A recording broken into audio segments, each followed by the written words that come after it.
निकाय चुनाव में बीजेपी का ताबड़तोड़ चुनाव प्रचार। ग्वालियर और जबलपुर में करेंगे रोड शो। केंद्रीय मंत्री सिंधिया और नरेंद्र सिंह तोमर भी रहेंगे मौजूद। ग्वालियर दौरे पर केंद्रीय मंत्री सिंधिया व्यापारियों के साथ करेंगे चर्चा। रोड शो और जनसभा को भी करेंगे संबोधित। हैदराबाद में बीजेपी के महामंथन का आज दूसरा दिन। पीएम मोदी के समापन भाषण के बाद बीजेपी निकालेगी विजय संकल्प रैली। अमरावती हत्याकांड का मास्टरमाइंड इरफान खान भी गिरफ्तार। हत्याकांड की जांच करने अमरावती पहुंची एनआईए की टीम। दुर्ग पहुंची उदयपुर की आग। नुपुर शर्मा को सपोर्ट करने पर युवक को जान से मारने की धमकी। 2 आरोपी गिरफ्तार। जगदलपुर में एक्स रोडीज को भी मिली धमकी। कटनी में मुस्लिम प्रत्याशी की जीत पर गूंजे पाकिस्तान जिंदाबाद के नारे। वीडियो सामने आने पर बवाल। कटनी जिले के चाका पंचायत का मामला। धमतरी में बारिश से नदी नाले उफान पर। बोराई और रिसगांव बना टापू। पुल नहीं बनने से गांव जाने के लिए जान जोखिम में डालकर नदी पार कर रहे हैं लोग।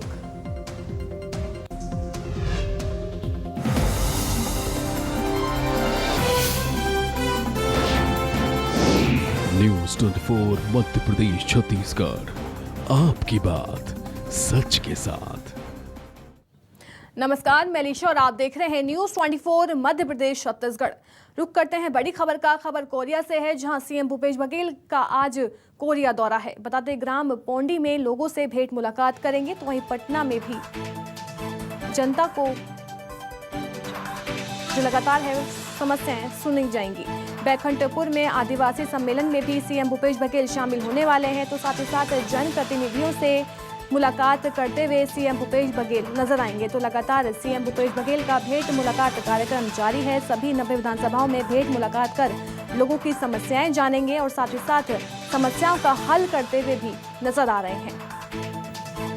तो 2023 के विधानसभा चुनाव से पहले सीएम भूपेश बघेल जो है भेंट मुलाकात कार्यक्रम कर रहे हैं। मेरी सहयोगी रायपुर से सुप्रिया पांडे हमारे साथ जुड़ गई हैं। सुप्रिया, आज सीएम भूपेश बघेल का कोरिया दौरा है, क्या कुछ उनका पूरा कार्यक्रम रहने वाला है?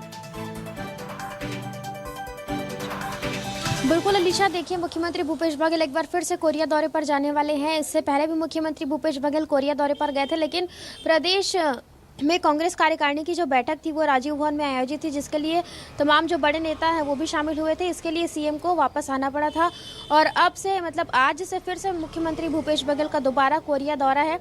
और वो जो भेंट मुलाकात कार्यक्रम में जो तमाम जो बचे विधानसभा है उनका भी दौरा आज से शुरू करने वाले हैं। तो आज वो आम जनता से भेंट मुलाकात करेंगे और उनकी समस्याओं को सुनेंगे।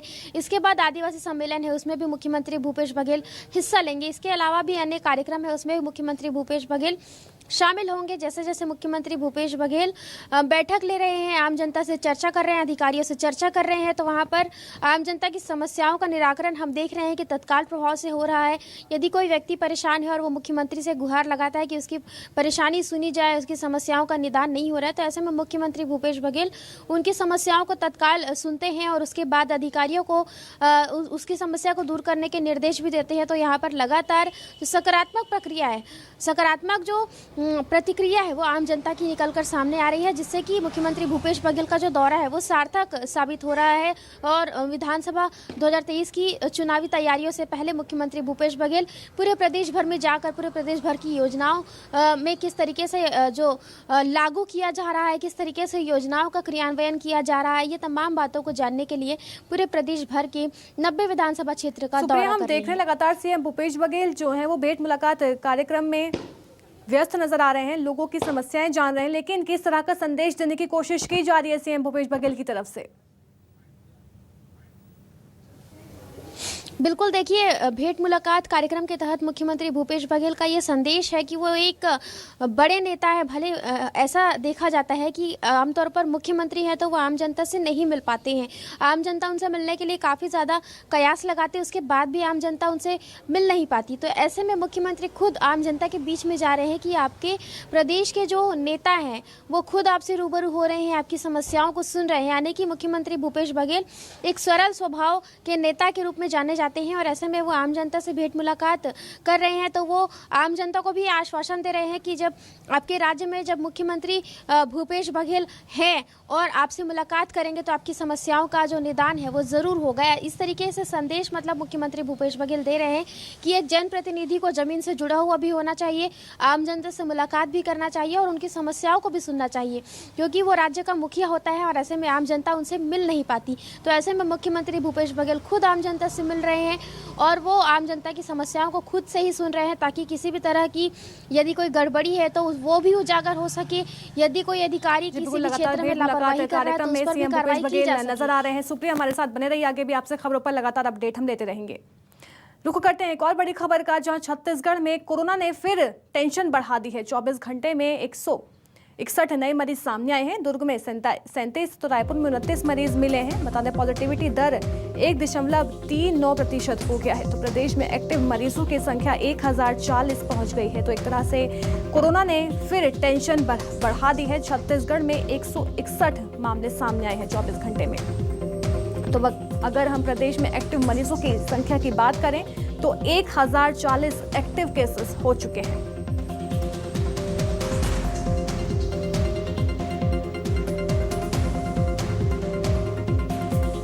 मेरी सहयोगी सुप्रिया पांडे लगातार हमारे साथ बनी हुई है। सुप्रिया, अगर हम कोरोना की बात करें तो छत्तीसगढ़ में इस समय कोरोना को लेकर कैसी स्थिति है? बिल्कुल अलीशा, देखिए अगर कोरोना की बात करें तो यहाँ पर भी कोरोना के जो मामले हैं वो अब बढ़ते हुए नजर आ रहे हैं। एक्टिव मरीजों की संख्या 1000 से ज़्यादा हो गई है, यानी कि बहुत बड़ी चिंता की बात यहाँ पर नजर आ रही है। इसके अलावा सार्वजनिक स्थानों की बात करें तो यहाँ पर काफ़ी लोग हैं जो मास्क लगाते हुए नज़र नहीं आते हैं। इसके अलावा रायपुर और दुर्ग में ही ज़्यादातर मामले जो है वो सामने आ रहे हैं। रायपुर क्योंकि राजधानी इलाका है और यहीं पर से ट्रेन और फ्लाइट में जो व्यक्ति सवार होते हैं वो यहीं पर से उतरते हैं, तो ऐसे में रायपुर में भी ज़्यादा केस सामने आ रहे हैं। इसके अलावा दुर्ग में भी ज़्यादा जो केस है वो देखने को मिल रहे हैं। लगातार यहाँ पर जो कोरोना के मामले हैं उसमें अब इजाफा होता हुआ नज़र आ रहा है। हालांकि सामान्य प्रशासन विभाग ने इसके लिए आदेश भी जारी किए हैं कि एयरपोर्ट पर यात्रियों की जाँच की जाए। इसके अलावा उन्होंने ये भी कहा है कि छत्तीसगढ़ के बॉर्डर्स पर भी जो तमाम लोग हैं जो सफ़र कर रहे हैं उनकी कोरोना जांच की जाए, ये अनिवार्य कर दिया गया है। इसके अलावा हॉस्पिटल में भी अगर कोई व्यक्ति जाता है तो उसको लेकर के भी कोरोना जांच अनिवार्य कर दिया गया है। तो ऐसे में देखना होगा कि किस तरीके से आने वाले समय में और भी प्रतिबंध लगाए जाते हैं। फिलहाल राज्य की बात करें तो इस तरीके से प्रतिबंध लगाए गए हैं कि छत्तीसगढ़ के तमाम जो बॉर्डर्स इलाके हैं वहाँ पर जाँच किया जाए, और इसके अलावा हॉस्पिटल्स में तो जाँच हो ही रहे हैं और एयरपोर्ट पर जाँच करने की बात कही गई है। लेकिन इसके अलावा अभी किसी भी स्थान पर मास्क को लेकर अभी जागरूक फिलहाल नहीं किया जा रहा है, लेकिन आने वाले समय में देखना होगा कि आम जनता को कैसे जागरूक किया जाता है मास्क को लेकर। जी बिल्कुल, बहुत बहुत शुक्रिया सुप्रिया हमें तमाम जानकारी देने के लिए। रुक करते हैं अगली बड़ी खबर का, जहां प्रदेश कांग्रेस के कार्य समिति की बैठक में संगठन को मुख्यमंत्री भूपेश बघेल की नाराजगी का सामना करना पड़ा। मुख्यमंत्री संगठन के कामकाज को लेकर असंतुष्ट नजर आए। समन्वय समिति की बैठकों में होने वाले फैसलों पर अमल नहीं होने पर उन्होंने गहरी नाराजगी जाहिर की है। और बैठक के बाद पुनिया और मरकाम ने कहा कि सीएम बघेल नाराज नहीं है, अगर कोई कमी होगी तो उसे दूर किया जाएगा। देखिए, कल प्रदेश कार्यकारिणी की महत्वपूर्ण बैठक ली गई, जिसमें जो संगठन ने जो उदयपुर संकल्प शिविर के साथ साथ जो प्रदेश में संकल्प शिविर आयोजित किए गए थे उस निर्णय का कैसे क्रियान्वित करना है उस बारे में विस्तार से चर्चा हुई और रोड मैप भी बनाया गया जो भारत जोड़ो अभियान के लिए छत्तीसगढ़ से गुजरे, उसके लिए भी चर्चा की गई और विस्तार से चर्चा की गई। रही बात नाराजगी की बात, हमारे मुखिया हैं माननीय मुख्यमंत्री जी, अगर कुछ कमियां हैं तो दिशा निर्देश देते, उसमें नाराजगी वाली क्या बात है, मार्गदर्शन देते रहते हैं। उसमें हम लोग कुछ कमियां हैं तो उसको हम निर्वहन करेंगे। बैठक ठीक रही, बहुत से विषयों के ऊपर चर्चा हुई और आगे किस तरह से संगठन को मजबूत रखा जाए, किया जाए। 2023 का चुनाव कोई दूर नहीं है, उसको ध्यान में रखते हुए भी अनेक स्ट्रेटजी पे विचार किया गया। सत्ता और संगठन के तालमेल के बीच कुछ कमी की बात आई है? नहीं, कोई ऐसी बात नहीं है। मुख्यमंत्री जी ने किसी बात को नाराजगी? नहीं, कोई ऐसी बात नहीं। खबर राजनांदगांव से है, जहां डोंगरगढ़ के पूर्व बीजेपी विधायक रामजी भारती ने अपनी पत्नी के ऊपर प्रताड़ित करने का आरोप लगाया है। रामजी भारती ने प्रेस वार्ता में आरोप लगाया कि उनकी पत्नी उन्हें और उनके 2 बच्चों को प्रताड़ित कर रही है। वहीं पूर्व विधायक की पत्नी ने पति पर गंभीर आरोप लगाए हैं। पत्नी के मुताबिक उनके पति की किसी और महिला के साथ अवैध संबंध है। हालांकि पत्नी की ओर से लगाए गए सभी आरोपों को खारिज करते हुए कहा कि उनकी राजनीतिक छवि को खराब करने का षड्यंत्र है। चूँकि सामाजिक प्रतिष्ठा है, राजनीतिक व्यक्ति इसलिए सहते रहा। अब उसके लगातार उसकी व्यवहार में बदलाव नहीं आया और लगातार क्रूरतापूर्ण व्यवहार, खाना नहीं बनाना, खाना बनाने वाले को मारपीट करना, बच्चों के साथ जो हाथ में है उसे फेंक के मार देना, इन तमाम चीज़ का जब बर्दाश्त से बाहर हुआ तो मैं 16 दिसंबर 2020 को माननीय कुटुंब न्यायालय में तलाक के लिए आवेदन दिया हूँ। फर्जी LIC का वो निकाल सरेंडर करवा लिया, मेरे नाम की जो LIC थी उसको उन्होंने अपने सरेंडर कर लिया। आपके बिना जानकारी के उन्होंने फर्जी सही सिग्नेचर का, मेरा सिग्नेचर नहीं है। खबर रायपुर से है, जहां कोयले की कमी पर मंत्री चौबे का बयान सामने आया। उन्होंने कहा कि सवाल इस बात का नहीं कि उद्योग बंद हो रहा है, उद्योगों के बंद होने के लिए केंद्र की नीतियां जिम्मेदार हैं। आगे कहा कि हमारी अर्थव्यवस्था चरमराने की स्थिति में है।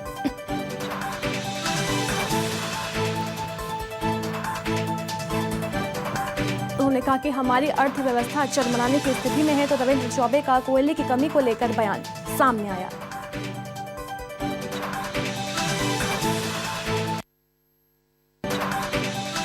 देश में उद्योग बंद हो रहे हैं, रेलवे का संचालन बंद हो रहा है, डीजल का ट्रांसपोर्टिंग लॉजिस्टिक सिस्टम खत्म हो रहा है, इससे पावर का जनरेशन कम हो रहा है, इससे लोगों का रोजगार की उपलब्धता कम हो रही है।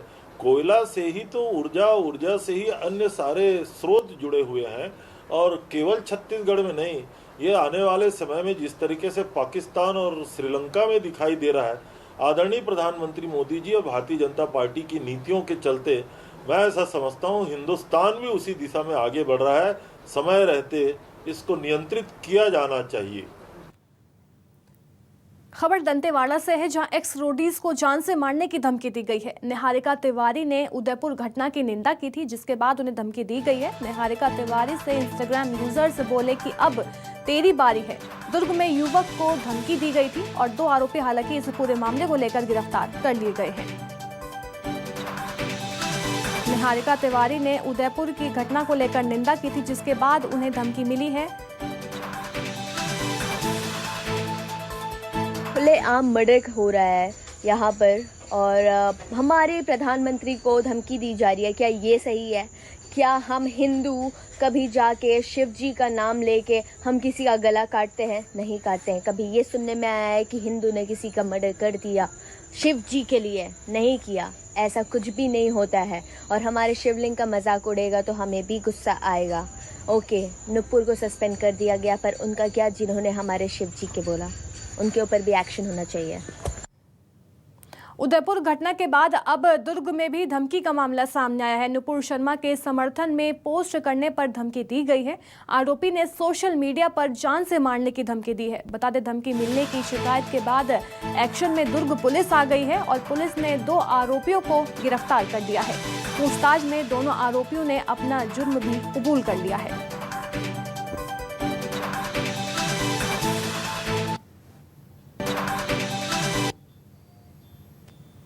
तो धमकी देने वाले आरोपी गिरफ्तार हो चुके हैं। हालांकि जब पुलिस ने पूछताछ की तो दोनों आरोपियों ने अपना जुर्म कबूल लिया।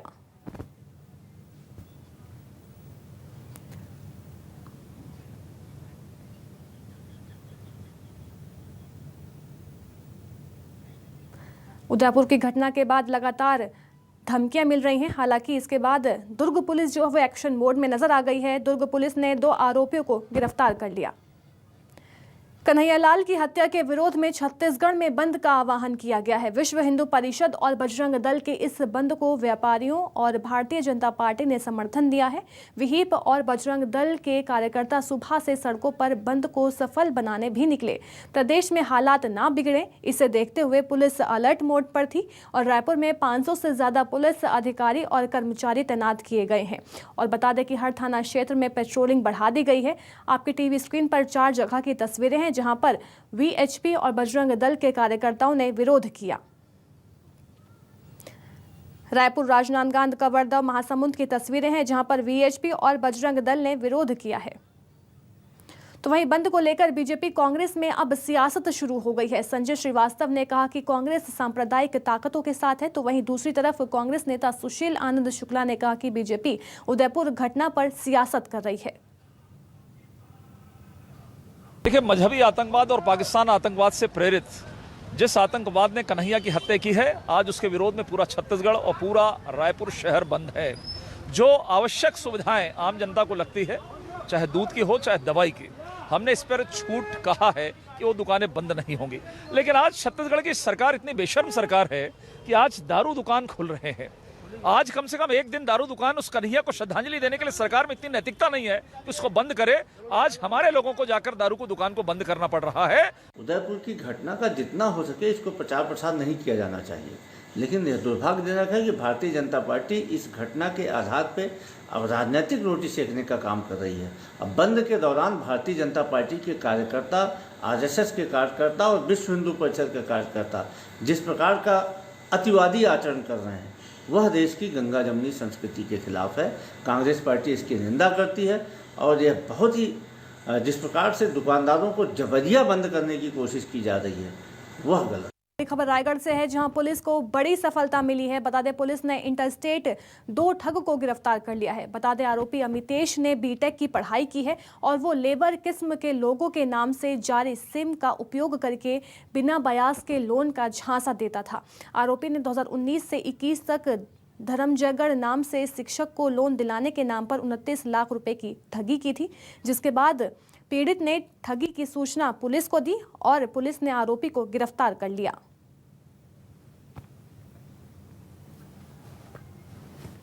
इन्वेस्टिगेशन जारी, हम इसमें चेक करें कि और कितने लोगों को इन्होंने इस तरह बेवकूफ़ बनाया है। वहाँ पे जब गए तो पुलिस को दिक्कतें काफ़ी आई, काफ़ी कंजेस्टेड एरियाज़ थे और पता लगा कि वहाँ के बहुत से लोग इस तरह के ही फ्रॉड्स में बिजी हैं। तो हम ये भी चेक कर रहे हैं अगर हमारे मामलों से संबंधित और भी लोग वहाँ होंगे तो उनको भी पकड़ा जाएगा। जब कारण पूछा गया मोटिवेशन क्या था, तो पता लगा कि ये लग्जूरियस जीवन जीने का आदी था। जगह जगह फॉरेन की भी ये टूर्स कर चुका था, जिसकी टिकट्स इसके मोबाइल फ़ोन में मिली थी। छत्तीसगढ़ के धमतरी जिले के वनांचल इलाके में इन दिनों जोरों से बारिश हो रही है और बारिश की वजह से नदी नालों में बाढ़ जैसे हालात बन गए हैं। वहीं लोग अपनी जान जोखिम में डालकर पानी के तेज बहाव में नदी पार करने को मजबूर हैं। बता दें, शुक्रवार को हुई अचानक बारिश से नगरी इलाकों में बाढ़ आ गई। ग्रामीण साप्ताहिक बाजार बोराई में दैनिक उपयोगी सामान लेने गए थे। जब शाम को लौटे तो नाले में 3 फीट ऊपर से तेज पानी का बहाव शुरू हो गया था। ग्रामीण अपने गाँव जाने के लिए घंटों तक फंसे रहे और पानी के कम होने का इंतजार करते रहे, लेकिन जब पानी कम नहीं हुआ तो मजबूरी में नदी पार करनी पड़ी। देखिए, जो बाढ़ आने वाले क्षेत्र है हर साल उसके लिए तैयारी की जाती है। इस साल भी पूरी तैयारी की जा चुकी है। कंट्रोल रूम जिला लेवल में स्थापित है, तहसील लेवल पे कंट्रोल रूम स्थापित है और नदियों के किनारे के हम लोग 77 ग्राम को हमने चिन्हित कर लिया है जहाँ बाढ़ आने की संभावना हो सकती है, क्योंकि वो तटीय गाँव है। तो वहीं जशपुर जिले में पहली बारिश होते ही मुख्य सड़कों की बदहाली की तस्वीर भी नजर आने लगी है। यहां जगह जगह पानी भर जाने से आवाजाही में मुश्किल आने लगी है। पत्थलगांव, तपकरा, कोतवा, लवाकेरा और पाकरगांव तमता मार्ग की बदहाली के चलते वाहनों को बेवजह 50 किलोमीटर का अतिरिक्त सफर करना पड़ता है। बगीचा और कुनकुरी क्षेत्र की खराब सड़कों पर फंसी हुई वाहनों को निकालने के लिए पोकलेन और जेसीबी मशीन का सहारा लेने के बाद भी आवागमन सुचारू नहीं हो रहा। मुख्य सड़कों की बदहाली की वजह से यात्री बसों के अलावा परिवहन करने वाले वाहनों को भारी मुश्किलों का सामना करना पड़ रहा है। हम लोग इसको पोकलेन की सहायता से फंस रही है, उसको निकालते जा रहे हैं और रोड को भी मरम्मत करते जा रहे हैं। सवेरे रात को पानी ज़्यादा गिरने की वजह से थोड़ा परेशानी हो गया है। 4 किलोमीटर में मुख्यमंत्री जी का आगमन होना था हमारे जशपुर जिले के तीनों विधानसभा में। उस समय इस रोड को लीपापोती कर दी गई थी। सुनने में आता है 45 करोड़ की रोड बन रही है और उस समय लीपापोती करके मतलब ठेकेदार जो है वो अपना काम को निपटाना चाह रहा था और उनके जाते के साथ ही उसके बाद ये लोग मिट्टी का काम ऐसा किए हैं कि पूरी गाड़ी जाम लगी हुई है। यहाँ सैकड़ों की तादाद में गाड़ियाँ दोनों तरफ फंसी हुई है, जो ट्रक वालों का कहना है कि 2 दिन से हम लोग यहाँ फंसे हुए हैं। खबर बालोद से है, जहां हाथियों का आतंक लगातार जारी है। हाथियों के दल ने घरों में तोड़फोड़ कर दी है और साथ ही साथ फसलों को भी नुकसान पहुंचाया है। ग्रामीणों से जंगल में हालांकि ना जाने की अपील की गई है।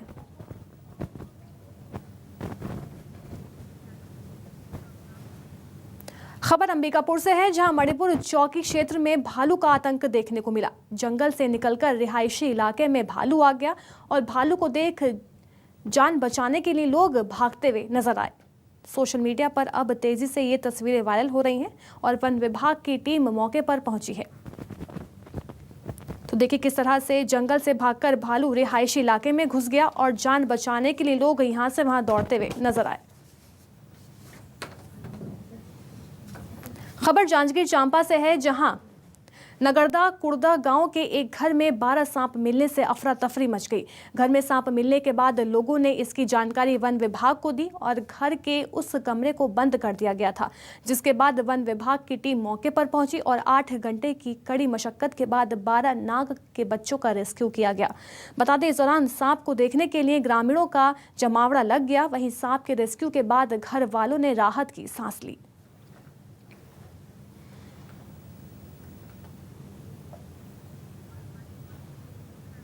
ये जांजगीर चांपा जिला है और यहाँ एक परिवार है जो काफ़ी लंबे समय से उनके घर पे सांप निकलने की सूचना मिल रही थी और वो काफ़ी डरे हुए थे।